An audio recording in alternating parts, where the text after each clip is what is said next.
Ini dia tablet baru Samsung, si Samsung Galaxy Tab S10 Plus. Ini tablet udah bisa dipesan, udah bisa dibeli, dan sebelum saya mulai reviewnya, saya pengen bilang kalau perangkat ini sebenarnya masih menjadi salah satu tablet Android terbaik saat ini. Ingat ya, tablet Android. Oke, jadi saat video ini saya bikin naskahnya, saya tuh udah pakai Galaxy Tab S10 Plus selama kurang lebih 2 minggu terakhir, yang artinya kalau video ini tayang, udah lebih dari itu. Nah, di awal-awal, saya tuh sempet kepikiran apa ya kira-kira yang bikin Tab S10 Plus ini tuh jadi lebih spesial. Soalnya nih ya, kalau kita lihat dari segi specs, dari segi fitur, dari awal saya ngeliat Samsung mempresentasikan produk barunya, udah kelihatan kalau di sini tuh tidak dilakukan perubahan yang signifikan, entah dari segi desain, dari segi specs, dan juga fiturnya. Ternyata setelah dicari-cari, saya justru malah ke-skip satu bagian yang paling simple sebenarnya, yaitu harga. Oke, kalau kita lihat dari segi angka mungkin ini nggak murah ya.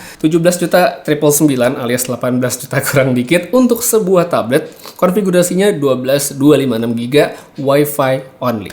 Sebagai perbandingan, Galaxy Tab S9 Plus 5G tahun lalu harganya itu adalah 16.999.000.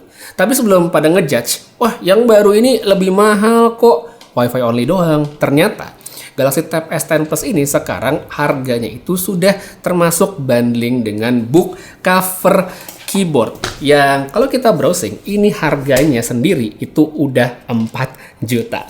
Jadi sekarang keyboard sama tablet itu udah sepaketan, yang artinya secara value menurut saya sih makin bagus. Samsung Indonesia sendiri tuh nggak bilang kalau ini cuma di masa pre-order doang atau saat launchingnya doang. Jadi harusnya sih bakal berkelanjutan. By the way, kalau mungkin ada yang kepikiran, bisa nggak ya kalau misalnya beli tabletnya doang tanpa keyboard, kali aja gitu kan bisa lebih murah. Ternyata nggak bisa. Soalnya emang Samsung saat ini hanya ngejual tablet barunya ini sepaketan sama keyboardnya. Infonya sih begitu ya, bagus sebenarnya buat mereka yang butuh, tapi ya nanti kita lihat ke depannya apakah emang Samsung menawarkan ini terpisah terus-terusan, tetap bundling dengan keyboardnya atau enggak. Kalau dari pendapat saya, langkah yang diambil Samsung untuk ngebundling tablet barunya itu seperti menunjukkan bahwa mereka paham betul segmentasi dan target marketnya. Mungkin hasil riset tim internal mereka gitu ya di market dengan pembelian segala macam menunjukkan bahwa mayoritas pembeli tablet-tablet mereka, apalagi yang versi layar besar, itu selalu atau mungkin mayoritas membutuhkan keyboard juga. Makanya sekarang dibundling aja seperti itu. Kalau menurut kalian gimana? Oke nggak sih dibikin bundling seperti sekarang dengan harga yang ada? Atau menurut kalian keyboard itu enaknya optional aja? Coba tulis pendapatnya di bawah.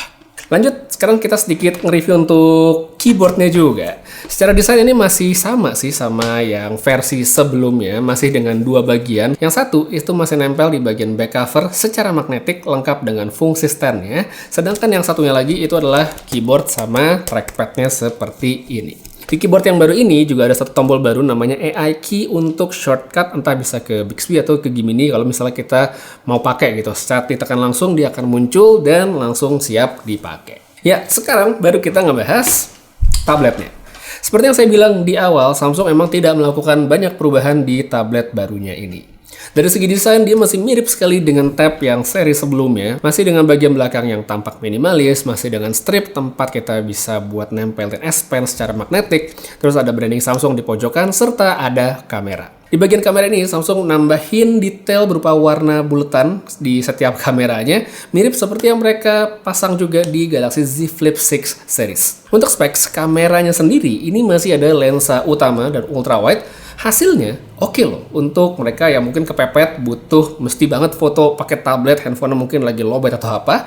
Tapi yang saya lebih suka dari tablet ini itu sebenarnya adalah kamera depannya. Ini kamera depan yang menurut saya dengan apa yang saya lihat sekarang membuatnya bakal lebih kepake banget. Ini adalah kamera yang bagus banget sebenarnya untuk ukuran sebuah tablet. Selama kita nggak backlight atau di tempat yang nggak remang, kameranya ini tuh oke banget. Dengan kualitas yang seperti ini, saya tuh jadi pikiran kalau ini tuh nggak cuma bakal dipakai misalnya untuk video call atau ya sejenisnya, tapi juga bisa dijadikan kamera utama misalnya bagi mereka yang pingin bikin konten gitu ya depan kamera seperti ini sambil ngomong seperti sekarang. Ini tuh bisa banget menggunakan kamera depan dari si Samsung Galaxy Tab S10 Plus. Cakep banget untuk hasilnya, apalagi kalau dengan lighting yang cukup, yang harus pakai lampu segede saya syuting sekarang sih sebenarnya kalau misalnya natural light, mungkin kita lagi outdoor atau mungkin di ruangan dengan cahaya dari jendela, itu udah cakep banget. Terus kalau untuk video call, online meeting, ya hasilnya juga sebenarnya udah bagus. Cuma balik lagi, untuk optimasi video call di tiap platform itu kan hasilnya bakal beda-beda. Terus untuk bagian layar, ya dari tablet ini sebenarnya udah besar, 12,4 inci. Ukurannya gede, tapi nggak cuma itu, dia juga dilengkapi sama spesifikasi yang tinggi, resolusinya bagus, ya panelnya juga cakep, refresh rate-nya udah terpenuhi yang bagus-bagus semua. Biar lebih lengkap secara audiovisual, speakernya juga udah oke banget, bagus sekali untuk sebuah tablet. Dan untuk melengkapi, Samsung juga memberikan satu fitur sekaligus untuk diferensiasi mungkin ya, yaitu namanya adalah AI Dialog Boost. Ya, simpelnya adalah bikin suara dialog, percakapan, pokoknya yang ada di frekuensi suara mid itu jadi lebih kencang, sedangkan bass sama treble-nya itu nggak ikut naik. Ini tuh bagus banget misalnya kita pakai saat nonton film atau drama gitu, dimana percakapan antar tokoh itu menjadi lebih clear, lebih kenceng suaranya. Palingan kurangnya itu kalau misalnya lagi ada scene, ada percakapan antara tokoh gitu, terus di belakangnya ada background atau lagu gitu. Nah lagunya itu mungkin bakal terdengar lebih kecil banget dibandingkan suara dari percakapannya. Nah selain dari aplikasi streaming buat film kayak Netflix atau misalnya kita pakai nonton di YouTube, fitur ini saya tes juga ternyata bisa bekerja di aplikasi seperti YouTube Music ya, dan ini berfungsi sama gitu. Kalau misalnya kita nyalain, vokal itu bakal kedengeran lebih ke depan, sedangkan musiknya bakal terdengar lebih kecil. Jadi kalau untuk lagu mayoritas gitu, apalagi yang rame, ini sebenarnya nggak recommended untuk dipakai. By the way, di tempat lain saya juga menemukan satu pro tip, yaitu coba nyalain fitur ini, tapi pilih lagu yang versi akustik atau lagu yang mungkin lebih menonjolkan vokal penyanyinya. Ini tuh mantep banget. Jadi kayak lebih kedengeran suaranya. Kayak terakhir saya cobain itu biasa One Ok Rock aja yang gampang, suaranya Taka yang versi akustik itu wah mantep banget suaranya. Sekarang kita lanjut ke soal specs juga. Nah ini poin yang menarik untuk dibahas karena di sini Samsung memilih untuk tidak menggunakan chipset kesayangan masyarakat ya. Tidak ada lagi Qualcomm Snapdragon, yang ada adalah MediaTek Dimensity. Tapi ini karena udah 2024, kayak bentar lagi 2025 udah nggak zaman kayak kita menang-meningin, karena Dimensity sekarang itu udah bagus-bagus. Dan kayak tablet ini contohnya dia sudah menggunakan Dimensity 9300 Plus. Saya yang awalnya nggak terlalu kebayang ini performanya bakal kayak gimana ya. Ternyata setelah pakai puas banget ya. Tablet itu masih bisa jadi workstation yang produktif, bisa juga untuk perangkat kreatif, dan tentunya untuk hiburan. Hal-hal yang basic untuk kelancaran kayak apa multitasking, untuk split screen, multi windows, mungkin nggak perlu dibahas lagi yang lama-lama karena Samsung masih tablet dengan software terbaik untuk hal-hal seperti ini. Smooth banget, ditambah lagi ada mode DeX ya untuk experience desktop yang lebih real. Saya cobain untuk aktivitas lain, misalnya kita edit dan render video di CapCut, ya itu masih enak dan lancar banget. Layar lebih besar juga bikin lebih leluasa, tampilan video landscape maupun vertikal udah enak semua. By the way, untuk waktu render juga sebenarnya terhitung bagus. Video durasi 1 menit dia bisa dapat angkanya segini, sedangkan yang 3 menit itu segini. Terus kalau pingin main game, ini juga menurut saya enak, apalagi kalau gamenya itu support controller. Wah ini enak banget. Kayak di sini saya coba main Zenless Zone Zero dengan controller, itu lancar mulus dengan FPS yang oke sekali. Suhu tabletnya naik? Ya mungkin, tapi karena saya mainnya dengan posisi seperti sekarang dan controller, ya nggak ngaruh karena ya tabletnya kan nggak dipegang. Jadi anggap aja kayak lagi main game di konsol. Ini enak banget. Habis itu kita lanjut sedikit ke soal software. Galaxy AI tentunya masih tersedia di tablet ini, bisa dipakai dengan sangat baik.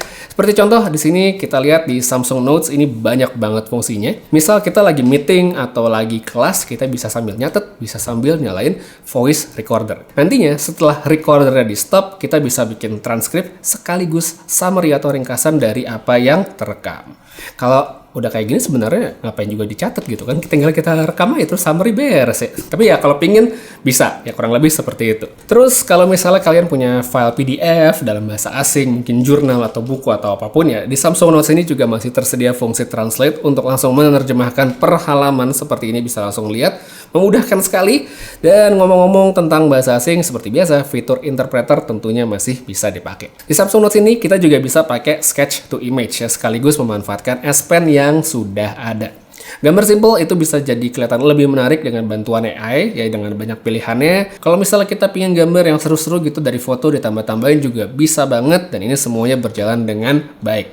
Yaitu untuk versi yang fun udah tercover, sedangkan kalau mungkin ada sebagian yang pingin lebih serius gitu memanfaatkan layar lebih besar, ada stylus kan udah include juga sama tabletnya. Samsung masih ada Clip Studio Paint yang bisa dicoba. Nah, dibandingkan sama sebelum-sebelumnya nih, kita kalau ngelihat tablet Samsung tahun-tahun yang lalu, cycle rilis tablet yang baru ini emang bisa dikatakan lebih pendek. Biasanya kan tablet Samsung itu rilisnya sekitar 1,5 tahun lah antar model. Nah, yang ini itu cuma 1 tahun 2 bulanan, jadi lebih pendek. Akan tetapi, sebagai sebuah tablet, saya bisa bilang kalau Galaxy Tab S10 Plus ini tetap mempertahankan diri sebagai salah satu opsi tablet Android terbaik yang tersedia di pasaran saat ini. Specs, fitur, desain mungkin dia nggak beda jauh, tapi secara produk tetap menarik, apalagi dengan harga bundling yang sekarang. Value yang sangat bagus bagi mereka yang mencari sebuah tablet layar besar lengkap sama keyboardnya juga. Emang ini bukan tablet yang ditujukan bagi pemilik Galaxy Tab S9 series ya, karena secara fitur emang mirip banget, termasuk untuk Galaxy AI yang sudah diturunin ya, udah dikasih Samsung lewat software update. Jadi si Galaxy Tab S10 Plus ini emang saya lihat lebih cocok untuk pengguna baru yang baru pingin beralih ke tablet premiumnya Samsung yang rilisan terbaru juga. Kalau ditanya apakah mending beli Galaxy Tab S9 Plus aja kali aja lebih murah, saya bilang sih enggak juga ya, karena satu, barangnya saya lihat udah mulai sedikit, di official store Samsung juga udah nggak ada, dan harga tersebut juga masih belum dapat bundlingan keyboard. Jadi menurut saya Tab S10 Plus itu masih menjadi value yang bagus sekali bagi mereka yang baru mau beralih ke tablet premiumnya Samsung. So, kurang lebih begitu untuk review kali ini si tablet baru ya Samsung. Kalau menurut kalian gimana? Tertarik atau enggak? Menarik atau enggak? Silahkan tulis aja pada kolom komentar di bawah. Dan buat yang pingin lihat lebih lanjut, mungkin pingin lihat masukin wishlist dan segala macam, linknya ada di kolom deskripsi di bawah. Untuk sekarang, kayak segitu aja dulu. Makasih banyak nonton sampai habis. Putri Reza pamit. Sampai ketemu lagi di video berikutnya. Dan seperti biasa, have a nice day.